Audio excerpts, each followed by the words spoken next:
Bonjour les enfants, aujourd'hui je vous raconte une histoire Chaperon rouge. Il était une fois une petite fille qui vivait avec ses parents à l'orée de la forêt. Comme il ne quittait jamais le chaperon rond et rouge qui lui avait offert sa grand-mère, on l'avait surnommé Chaperon rouge. Un jour, sa mère lui dit: « C'est la fête de mère grand aujourd'hui.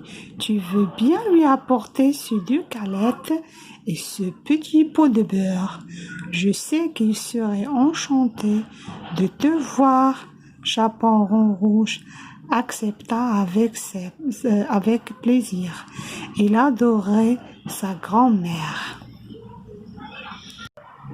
« Je préfère que tu passes par les champs, lui dit sa mère.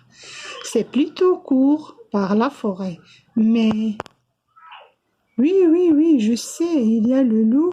Ne t'en fais pas, maman, je connais la musique. » Au bord de la route, Chaperon rouge tomba sur un grand chien gris endormi contre une aile de foin.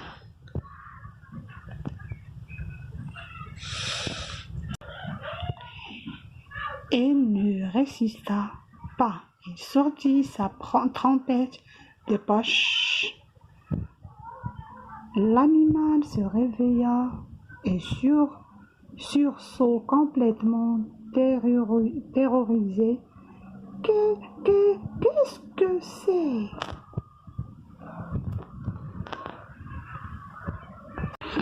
Oh, la tête du chien! Ha ha ha ha! Oui, je sais, pas très sympa le coup de la trompette, mais c'était plus fort que moi. Tiens, voici une galette pour me faire pardonner. Je ne suis pas un chien, je suis le loup. Et Oh, l'autre, mais non, tu n'es pas le loup. Le loup vit dans la forêt et il est très méchant. Tu t'es vu, toi, avec ta bonne bouille de tout gentil. Mais si je suis le loup, c'est ça dans tes rêves peut-être. Allez, mère grand, m'attends, faut que j'y aille. Tu vois la fumée? C'est juste là. Mais à cause du loup, je dois contourner la forêt. Au revoir, mon grand chien. Le loup, car c'était bien lui, reprit peu à peu ses esprits. La petite peste en mon pauvre cœur. Mais il va voir ce qu'il va voir. Je vais lui en donner. Du gros tout gentil, je m'en vais fourrer cette galette, de la petite enfrontée et puis la manger.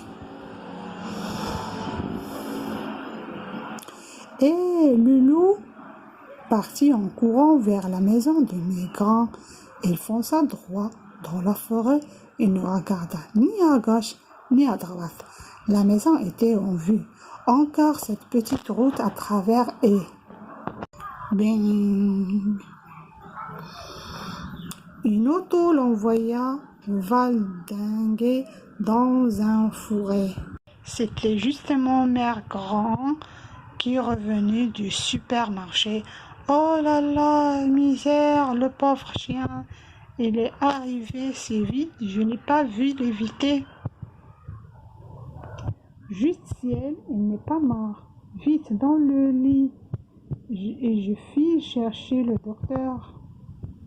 Chaperon rouge arriva alors chez mère grand. Bonne fête, mère grand. C'est moi le soleil de ta vie. Je t'apporte une galette. Oh, tu es couché, tu es malade. Quelle mine épouvantable. Mais non, c'est ce grand chien qui joue au loup, l'affreux de misère. Il a mangé ma mère grand. dire que je lui donnais une galette. À ces cris, le loup ouvrit un œil complètement ahuré. Oui, oui, qui est là? Chaperon rouge l'assomma avec un chandelier. Prends ça, sale bête. Mère grand, est-ce que tu m'entends? Mère grand, je vais te sortir de là. Et il s'enfuit chercher un couteau dans la cuisine. Oh, misère, il a trépassé, s'exclama Mère grand qui arrivait avec le docteur. Je ne comprends pas, ce pauvre chien respirait encore lorsque je suis partie vous chercher. Oh, Mère grand, tu es vivante. Je croyais que le chien t'avait dévoré. Je voulais te sauver et maintenant il est mort. C'est ma faute. Doucement, doucement, intervint le docteur. Cet animal qui soit dit en passant n'est pas un chien, mais un énorme loup. N'est pas mort. Je vais le soigner, mais il me faut un peu de calme. Le docteur réussit à sauver l'animal.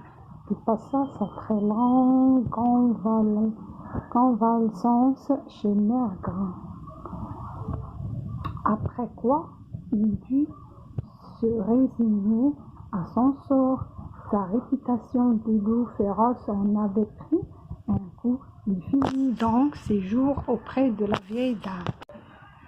Quand un chapeau rouge marqué à tout jamais par cette aventure, il est devenu un médecin de renommée internationale.